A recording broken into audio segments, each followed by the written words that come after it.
하나님 말씀 보는 시간인데요, 갈라디아서 1장 6절부터 10절까지 말씀 함께 우리 교독합니다. 갈라디아서 1장 6절로 10절, 신약성경 301면이 있습니다. 제가 먼저 갈라디아서 1장 6절 말씀 먼저 읽겠습니다.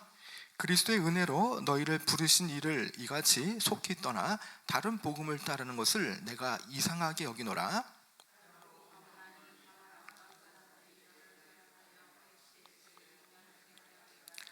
그러나 우리나 혹은 하늘로부터 온 천사라도 우리가 너희에게 전한 복음 외에 다른 복음을 전하면 저주를 받을지어다.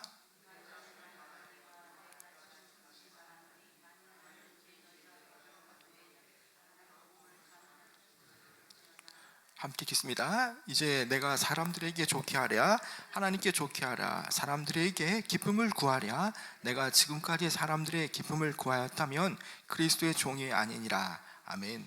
우리가 오늘 이 말씀을 통해서 사람을 기쁘게 하기보다 하나님을 기쁘게 하는 모습이 우리에게 필요할 텐데, 오늘 말씀을 통해서 함께 우리가 도전받기 원합니다.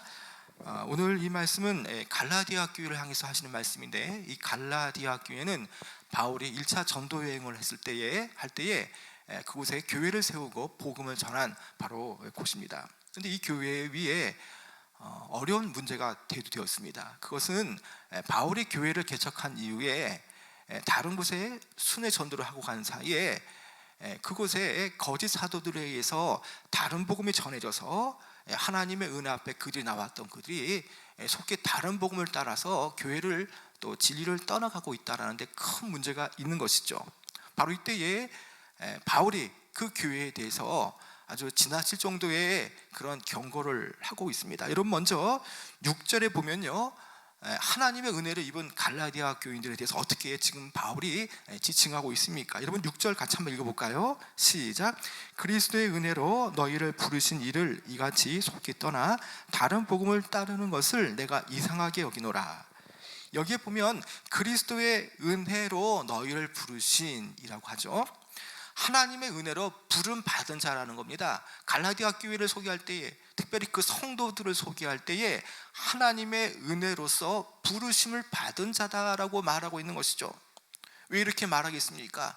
원래 하나님의 뜻에서 지금 이반되고 잘못된 길로 가고 있기 때문에 원래 하나님의 부르신 의도가 어떤 것인가를 환기시키는 것이죠.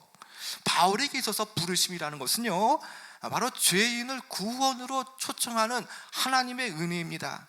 자, 부르신 분의 입장에서 봤을 때는 하나님 편에서 정말 잘난 것도 없고 그들이 뛰어난 것도 없음에도 불구하고 값없는 하나님의 은혜로 구원의 길에 이룰 수 있도록 초청받은, 바로 구원에 초청받은 자리라는 것이죠.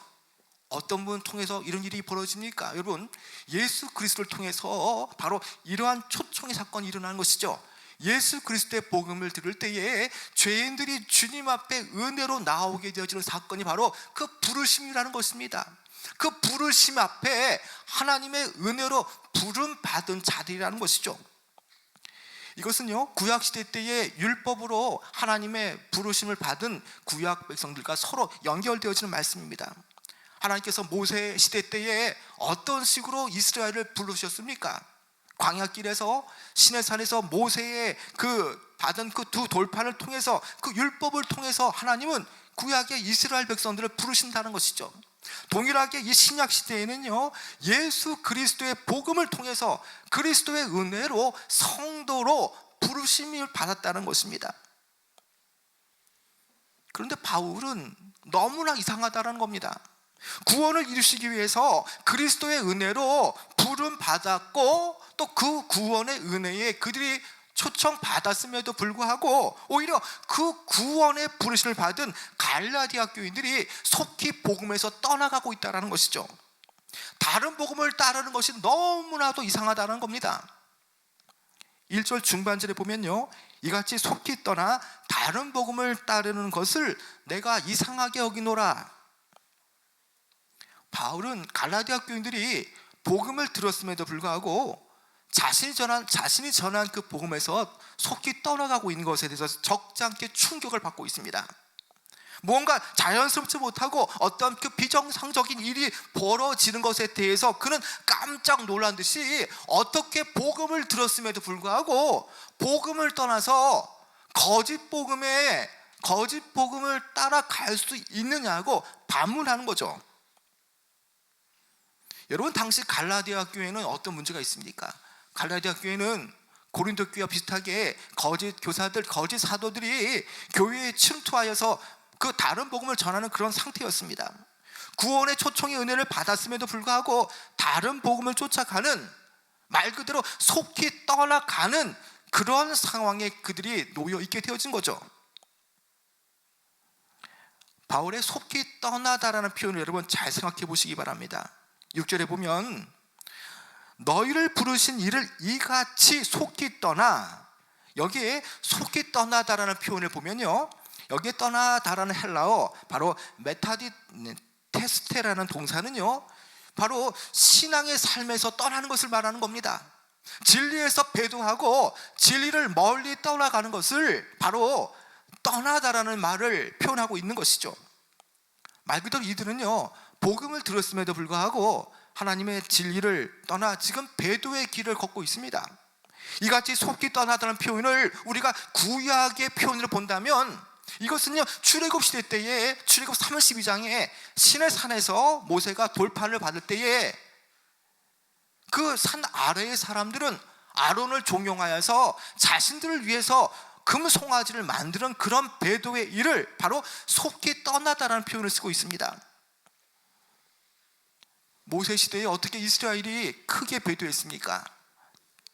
바로 얼마 전까지 애굽에서 출애굽되었고 해방이 되었습니다. 그리고 광야길에서 날마다 하나님께서 하나님의 은혜로 그들에게 필요한 것들, 또 그들이 원하는 것을 다 주셨음에도 불구하고 그들이 배도를 하는 것이죠. 심지어 하나님께서 그들을 정한 백성으로, 하나님의 구별된 백성, 성별된 백성으로 삼기 위해서 율법을 주실 때에, 바로 하나님께서 신의 산에서 두 돌판을 주실 때에도 그들은 어떠한 모습으로 일관했습니까?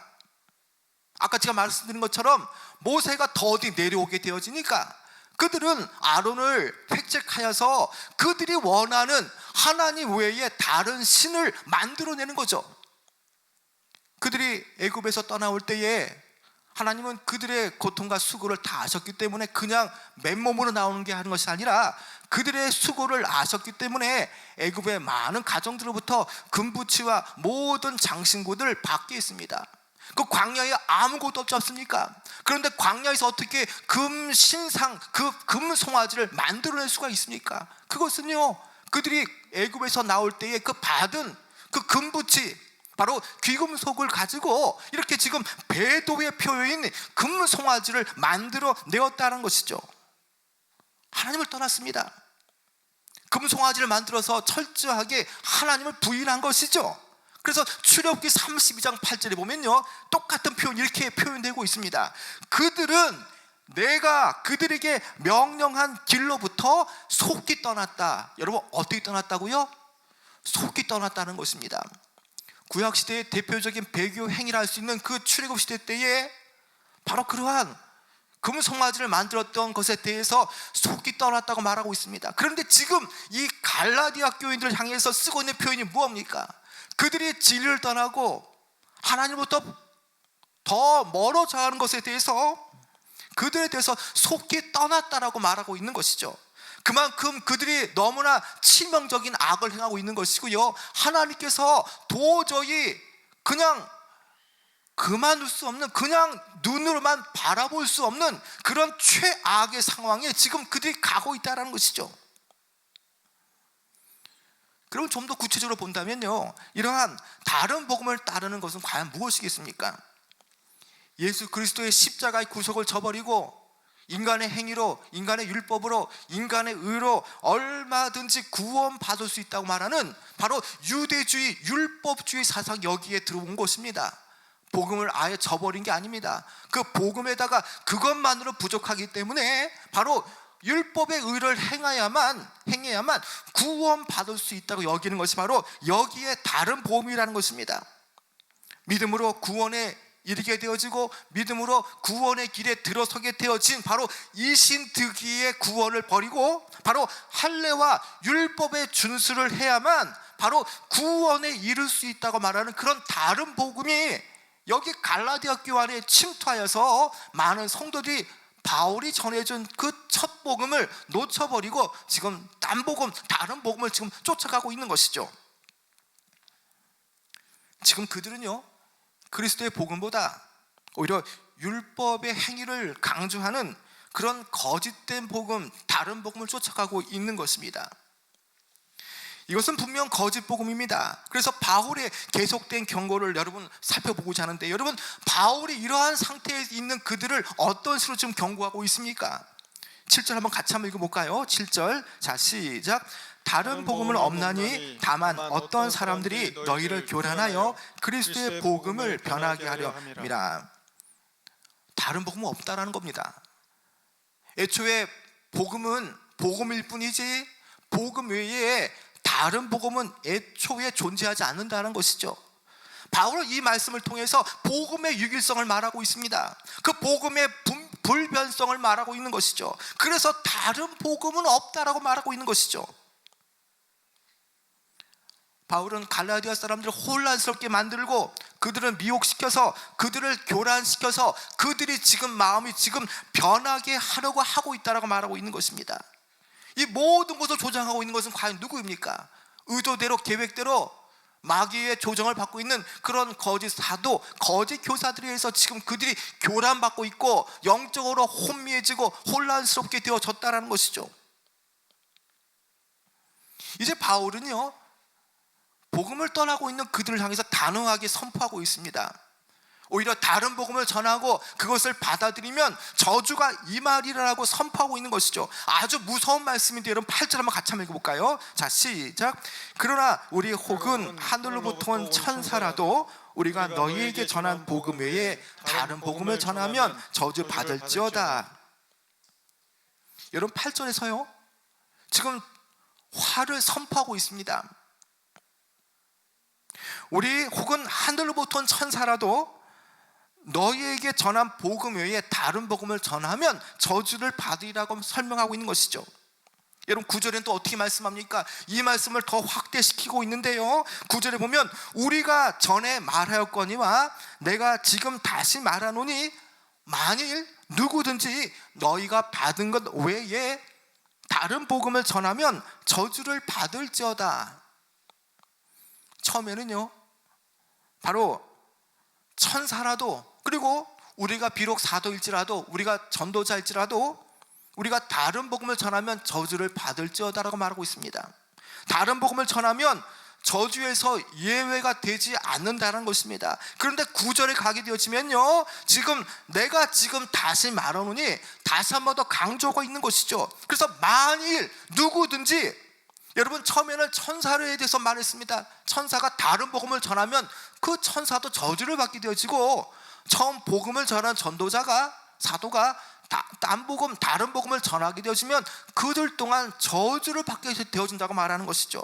그리고 심지어 더 확대되어서 복음을 왜곡하는, 또 복음을 잘못 믿는 그들 또한 바로 그 저주의 대상에서 제외될 수가 없다는 것입니다. 여러분 믿음의 사람들, 특별히 믿음의 선포자들의 그런 어떤 영적 권위는 과연 어디에 있겠습니까?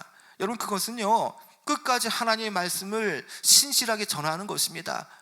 하늘이 무너져도, 정말 세상에 어떠한 일이 벌어질지라도 하나님께서 말씀하신 그 말씀 전혀 변개치 않고 가감하지 않고 오직 그 말씀 그대로 순수 복음만을 전하는 그 일, 바로 거기에 영적 권위의 시금석이 있다는 것입니다. 사도나 천사나 성도들도 여기에서 예외가 되지 않는다는 것입니다. 철저하게 복음을 따라가는 것이고 하나님의 뜻이 어디에 있는가를 분명하게 아는 것이 너무나 중요하다는 것이죠. 9절 하반절, 다른 복음을 전하면 저주를 받을지어다라는 말씀을 여러분 잘 새겨드리시기 바랍니다. 바울이 전하는 복음과 반대되는 복음을 가르친다면 그들은 정말 영적인 저주에 직면하게 될 것입니다. 결국 하나님의 저주를 받게 되어진다는 것이죠. 8절과 9절에 지금 공통적인 그 반복되는 말이 무엇입니까? 다른 복음을 전하면은 저주를 받는다는 말이 무려 2번에 걸쳐서 말하고 있는 것이죠. 이것은요, 저주의 불가피성을 말하고 있는 것입니다. 어떠한 경우에도 복음을 왜곡시킨다라면, 또 복음을 또 원래의 복음을 받아들이지 않는다면 그 어떤 존재라도 진노에서 피할 길이 없다는 것입니다.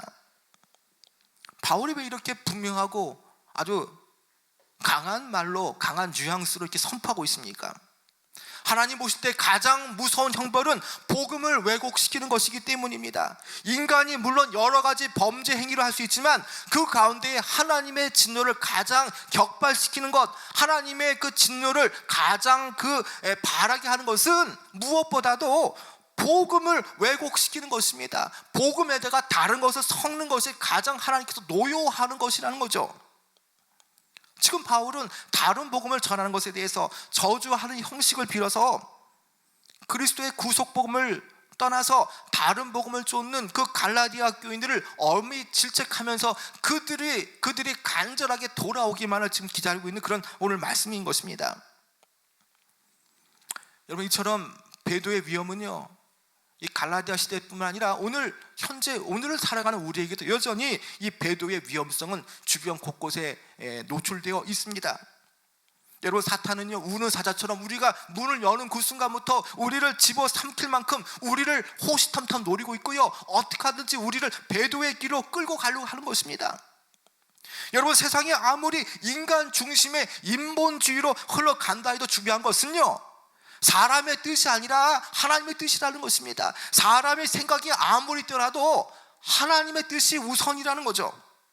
아무리 목회자가 유명하고 또 영적으로 카리스마가 있고 능력이 있을지라도 하나님의 말씀보다 사람의 뜻을 우선한다면, 또 그럴싸하게 사람의 인권을 강조하는 메신저를 전한다면 그 사람은 가짜 목사라는 겁니다. 그런 식의 진리를 전하는 사람이 아무리 업적 있고 자격 요건이 뛰어날지라도 그 사람은 가짜일 뿐이죠. 여러분, 이 시대는요, 모조품이 진품으로 둔갑한 시대입니다. 그래서 가짜와 진짜를 판명하기가 너무나 힘든 시대입니다. 그렇기 때문에 오늘 영적인 상태를 보더라도요, 우리가 정말 진품을 우리가 확인하기 위해서는요, 매 순간순간마다 우리의 생각을 내려놓고 아버지의 뜻을 구하는 것이 진짜와 가짜를 구별할 수 있는 바로 영적 지혜가 되는 것이죠. 오늘 이 시대는요, 성경이 가르치는 그 복음에서 사람의 생각이 거의 가미가 되어서 다른 식으로도 얼마든지 구원에 이룰 수 있다고 여기는 그런 어떤 잘못되어진 신앙사상이 급속하게 퍼져가고 있는 그런 시대라는 거죠. 종교 다원주의를 주장하는 WCC, 또 이와 유사한 WEA라는 그런 기독교의 탈을 쓴 그런 복음을 왜곡하는 그런 단체들이 한국 교회 위에 또 전 세계 교회에 얼마나 많습니까? 성경이 가르치는 복음의 진리는요, 예수 그리스도 외에는, 예수 그리스도의 구원 외에는 다른 것이 없다고 말하는 어떠한 다원주의적인 구원론은 전혀 없다고 말하는 것이 바로 구원의 그 진리성인 것입니다. 여러분, 최근 국회의원 선거가 끝나고요, NCCK라고 하는 그런 기독교 단체가 있습니다. 한국교회협의회라고 하는 NCCK의 소속 목회자들이 그들이 차별금지법에 대한 입장문을 발표했습니다. 제가 이 자료를 찾으면서요, 특별히 유튜브에 TV027이라는 최형기 목사님의 그 유튜브의 내용을 보면서 제가 이 자료를 찾게 되어졌는데요, 그 발표문을 보게 되면 하나, 제21대 국회는 개인의 인권 보호를 위해 합리적이지 않은 모든 종류의 차별을 금지하는 차별금지법을 조속히 제정, 시행하는 평등국회가 되어야 한다. 차별금지법 제정은 더 이상 미룰 수 없는 당면 과제이자 인권 선진국으로 나아가는 필수 요건이다. 제21대 국회는 온전한 차별금지법을 제정에 앞장섬으로써 소수라는 이유로 그 존재를 무시하는 혐오와 차별을 넘어 환대와 평등의 사회를 만들어가는 일에 박차를 가하기 바란다라고 입장문을 발표했습니다. 여러분, 이것은요 어떠한 뭐 진보적인 그런 어떤 사회 단체가 아닙니다. 우리와 똑같이 신앙생활을 하고 있다고 하는 한국교회에 있는 NCCK 소속의 목회자들이 말한 그런 입장문이라는 것입니다. 차별금지법, 이 말을 그냥 가만히 듣고 보면 잘못된 것이 없어 보입니다. 차별하지 말자, 세상을 공평하게 만들고 평등하게 만들자, 혐오받지 않게 만들고 세상을 나쁘게 만들지 않자, 여러분 문구만 보면요 아주 좋게 보입니다. 그러나 여러분, 그 뒤에 정말 무시무시한 그 사탄의 계획이 여기에 숨어 있다는 것을 우리는 분명히 알아야 되는 것입니다. 우리는 이것을 분별할 줄 알아야 되는 것입니다. 여러분, 이 차별금지법을 알기 전에 우리가 먼저 알아야 될 것이 있습니다. 여러분, 이미 우리나라에는요 이 차별을 제재하는 각각의 법들이 이미 존재하고 있다는 거예요. 우리나라 법에 장애인들이 차별받지 않기 위해서 만든 법이 뭡니까? 장애인 차별금지법이 존재하고 있지 않습니까? 또 고령자가 차별받지 않기 위해서 고령자가 불이익을 당하지 않도록 고령자 보호법, 다시 말하면 고령자 고용 촉진에 대한 법률이 이미 있는 것입니다. 그리고 이것뿐만이 아닙니다. 근로자의 기준법, 또 신앙과 국가에 대해서 차별을 받지 않게 하는 그런 법이 있는 것입니다. 또 요즘 문제가 되고 있는 남녀 불평등에 대해서 차별받지 않기 위해서 어떤 법이 존재합니까? 양성평등 기본법이 존재하고요, 또 남녀 고용 평등법이 이미 세워져 있어서 충분히 대응할 수가 있는 겁니다. 충분히 법적으로요 여러 현행되어진 그런 제도화되어진 그 법을 가지고 충분히 이러한 차별에 대해서 대응할 수가 있는 겁니다. 여러분, 무엇보다 대한민국 헌법 제11조에는 어떻게 적혀 있습니까? 모든 국민은 법 앞에서 평등하다. 누구든지 성별, 종교 또는 사회적 신분에 의하여 정치적, 사회적, 문화적, 생활의 모든 영역에서 차별받지 아니한다라고 분명하게 명시되어 있습니다. 우리나라는 이미 법적으로 차별을 금지하고 있는 것이죠. 헌법에 그렇게 보장되어 있기 때문인 것이죠. 그런데 이처럼 왜 사회적 약자들을 보호하고 있는 이런 법들이 엄연히 존재함에도 불구하고 굳이 차별금지법을 제정하려고 할까요, 여러분? 여러분, 이것에 대해서 최대권 서울대 헌법학 명예교수는 이렇게 말했습니다. 인권기본법을 따로 제정하지 않아도 될 만큼 충분한 인권 관련 조항이 헌법에 이미 존재한다. 그런데도 별도로 입법을 하려는 것은 동성애를 옹호, 조장하는 법적 근거를 만들기 위한 것이라고 주장했습니다. 지금 차별금지법 안에는요 차별과 인권이라는 그 포장지 속에 동성애를 합법화시키려는 그런 계획들, 그런 악한 사상들이 여기에 깔려 있다는 것입니다.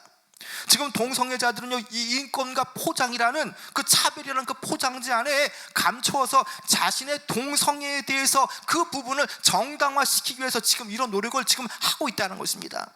차별금지법을 통해서 동성애를 지금 합법화시키려고 하고요, 동성결혼을 정당화시키기 위해서 지금 하나님께서 주신 그 기본 질서, 또 창조의 질서, 가정의 질서, 신앙의 질서를 깨트리기 위해서 지금 이런 일을 지금 시행하고 있다는 겁니다. 말 그대로 이것은요 하나님의 질서를 깨트리는 것입니다. 그렇기 때문에 우리 신앙인들은 어떠한 경우에도 차별금지법을 막아야 하는 것입니다. 왜 그렇습니까? 여러분, 왜 그렇습니까? 하나님의 질서를 파괴하기 때문인 것이죠. 하나님 말씀에 분명하게 동성애가 죄라고 하면, 하나님께서 그것을 죄라고 여기면 우리는 죄로 여기면 되는 것입니다. 여기에 가타부타의 말이 필요 없다는 것입니다. 동성애를 허용하는 순간 과연 교회와 또 가정과 또 학교에 과연 어떤 일들이 벌어지겠습니까?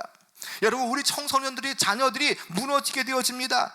이 나라가 하나님이 원하지 않는 그런 방향으로 가게 되어집니다. 우리는 분명하게 알아야 될 것은 이 악한 세력 뒤에 과연 무엇이 있는가, 이 뒤를 조종하는 것이 누구인가 생각해야 한다는 것입니다. 여러분, 바로 마귀가, 사탄이 이런 일을 조장하기 때문에 이런 일들이 벌어지고 있습니다.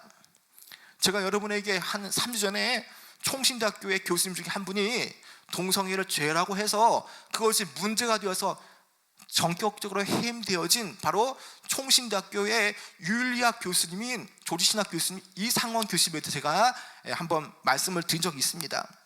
여러분, 이러한 일들이 여러분 우리 앞에 곧 일어나는 겁니다.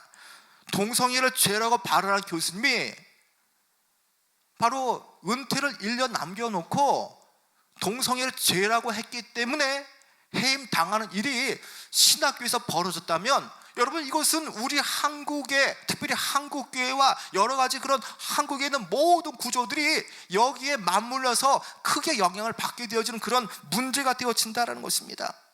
만약 차별금지법이 통과되어지면 학교에서는요 엄연하게 동성애 교육을 시켜야 됩니다. 자, 인권조례라든지 아니면 각 지방의 또 인권조례라든지 아니면 차별금지법이 통과되어지게 되어지면 다음 세대 우리 아이들이 동성애에 쉽게 물들고 동성애자리 될 수가 있는 것입니다. 아이들이 무슨 분별력이 있겠습니까? 아이들이 어떠한 지각이 있겠습니까? 그냥 교육시키면 그것을 받아들이고 마치 스폰지처럼 그것을 받아들이게 되어지는 것이죠. 이 동성애도 동성애를 계속적으로 접촉하고 이런 환경이 놓여지게 되어지면 어느새 동성애를 인정하게 되어지고 동성애의 그 영향을 받게 되어지는 것이 바로 아이들의 그런 문제가 되어지는 것이죠. 학교에서 가르쳐주는 대로 또 학교에서 학습되어진 대로 동성애를 아무런 문제 없이 여과 없이 받아들이게 되어질 때에 과연 이 세상은, 이 사회는 과연 어떠한 식으로 가겠습니까? 최근 차별금지법이 통과되어진 영국의 같은 경우에는요, 영국의 어떤 목사님이 설교 시간에 동성애가 죄라고 하는 그런 설교 본문을 이렇게 선포했는데 누군가의 신고에 의해서 그 동성애를 죄라고 여긴 것 때문에 구속당하는 경우가 있었습니다.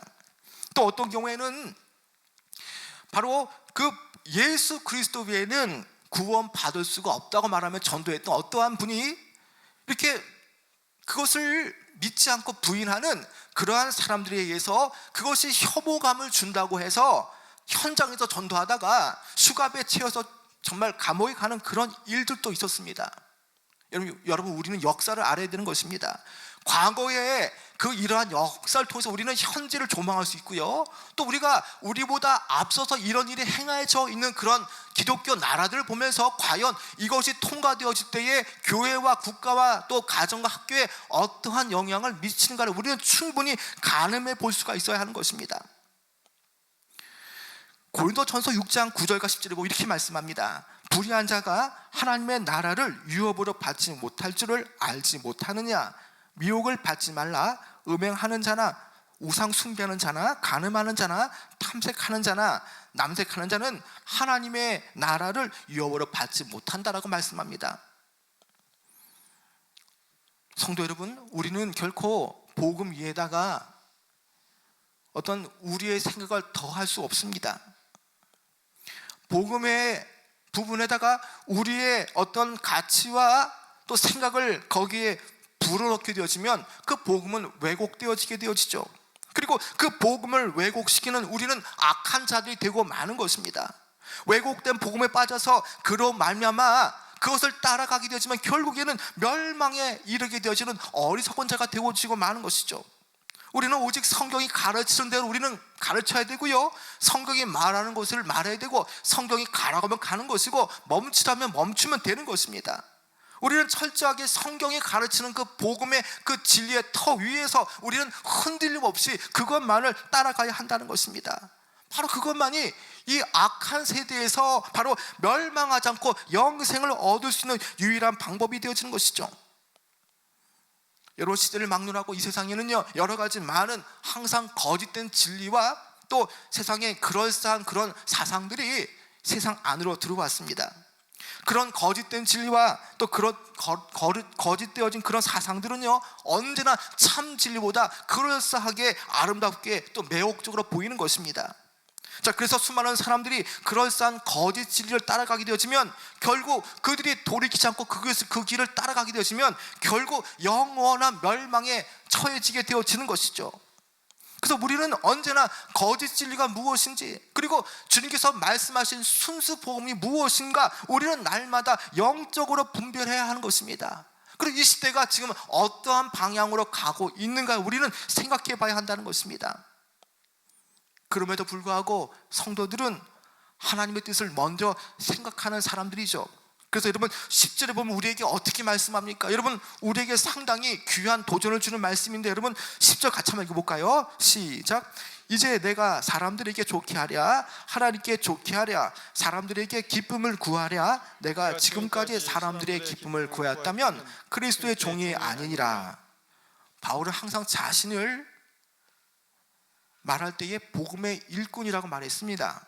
자, 그리스도의 종으로 자처하면서 그는 어떠했습니까? 그는 그리스도의 복음에 전할 수 있는 곳이라면 언제든지 위험을 무릅쓰고 또 자신의 형편을 돌아보지 않고 복음을 전했던 사람입니다. 자신이 이제까지 한 일은 사람을 기쁘게 하는 일이 아니라 복음을 전하는 그것, 바로 주의 종으로서 그 사역을 감당하는 것은 하나님을 기쁘시게 하는 일이라고 그가 말했던 것입니다. 그런데 그 일이 하나님을 기쁘시게 하는 일보다 사람을 기쁘게 하는 일이 되어진다면 다른 복음을 전하여서 그가 하나님보다 사람을 더 기쁘게 한다면 그는 결코 그리스도의 종이 아니라고 그가 말하고 있는 것이죠. 그래서 10절 하반절에 보면 내가 지금까지 사람들의 기쁨을 구하였다면 그리스도의 종이 아니라고 말씀하고 있는 것입니다. 바울은요 복음 때문에 기꺼이 고난을 받은 사람입니다. 사람을 기쁘게 하는 것이 그의 목적이 아니었고요, 그의 인생의 목적은 바로 하나님 앞에 영광을 돌리며 하나님을 좋게 만들고 하나님 앞에서 그가 하나님께 영광을 돌리는, 하나님께 기쁨을 드리는 그런 삶이었다는 것입니다.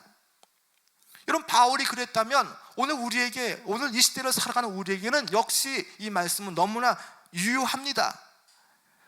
우리가 만약 사람을 두려워하게 된다면 어떻게 되겠습니까?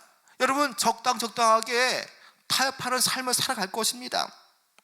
자, 그렇게 되어지면 어떻게 되어지는 것입니까? 적당하게 사람의 비위를 맞추고 타협하게 되어지면 그것은 하나님을 기쁘시게 하기보다 사람을 기쁘게 하는 일이 되어지는 것이죠. 우리는 어떠한 경우에도 하나님보다 사람을 기뻐하는 사람은 사람을 기쁘게 해서는 안 된다는 것입니다. 우리의 눈은 날마다 하나님을 향해서 눈이 고정되어져야 되고요, 하나님을 기쁘시게 하기 위해서 우리의 마음과 뜻은 주님의 뜻 안에 우리는 거해야 하는 것입니다.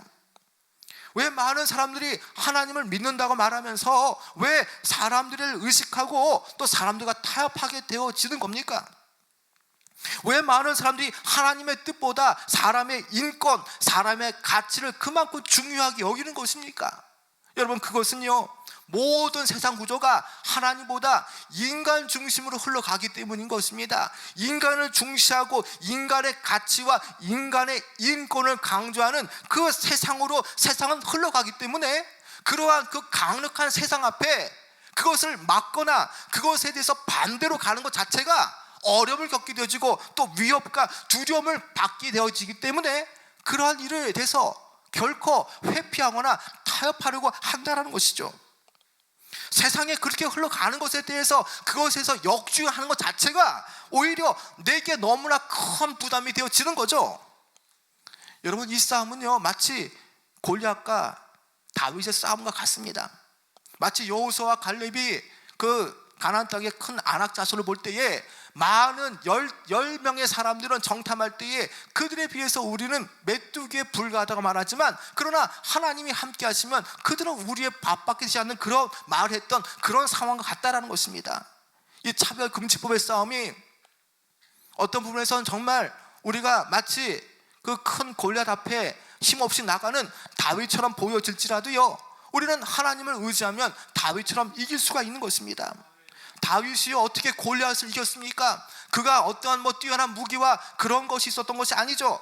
그가 칼로 이겼습니까? 아닙니다. 그는 단지 그가 가진 돌로 이겼다는 것입니다. 하나님께서 그 돌을 들어 쓰시니까 골리앗을 쓰러뜨리고 남을 정도의 큰 능력이 그에게 나타난 것 아닙니까?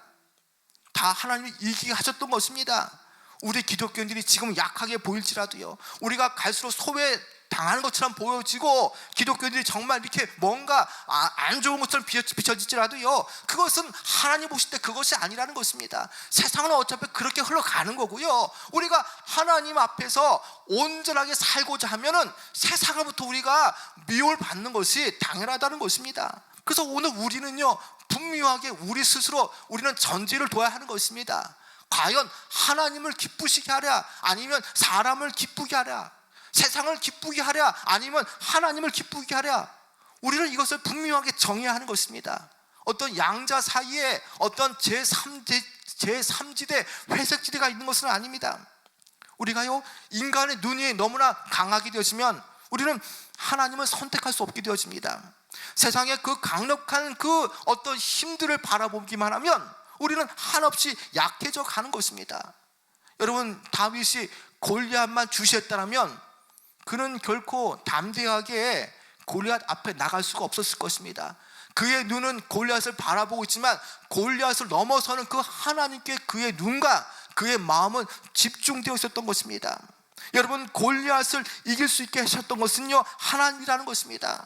우리가 언제나 하나님을 의지하기보다 세상을 선택하게 되어지면요, 우리는 세상에 압도되어지고 마는 것입니다. 그래서 오늘 우리는 분명하게 하나님 편에 설 것이냐 아니면 세상 편에 설 것이냐, 우리는 나름대로 판단해야 하는 것입니다. 하나님이냐 사람이냐, 하나님이냐 세상이냐, 하나님이냐 명예냐, 하나님이냐 물질이냐, 우리는 매일매일 이런 싸움을 하며 우리는 하루하루 살아가는 것입니다. 여러분, 우리가 이런 싸움을 하루하루 우리가 이것을 올바른 신앙의 싸움, 우리가 이것을 하나하나 한 단계 한 단계 넘어서지 않는다라면요, 우리는 모든 것이 다 엉켜버려서 아무것도 할 수 없는 존재가 되고 만다는 것입니다. 우리가 한 단계 한 단계 싸워 이겨나가야 하는 것입니다. 하나님께서 지금 이 상황에서 무엇을 기뻐하실까? 지금 내가 택하려고 하는 이것에 대해서 하나님은 과연 기뻐하실까? 여러분, 지금부터 우리는요, 이런 시도를 해야 되는 것입니다. 하나님이냐 사람의 인권이냐, 하나님이냐 아니면 세상이냐. 여러분, 우리는 이렇게 영적 분별력을 가지고요, 하나씩 하나씩 따져가면서 우리는 세상을 향해서 믿음으로 이겨 나가야 한다는 것입니다. 여러분, 분명하게 명심하시기 바랍니다. 성경 말씀 그대로 우리 믿어야 하는 사람들입니다.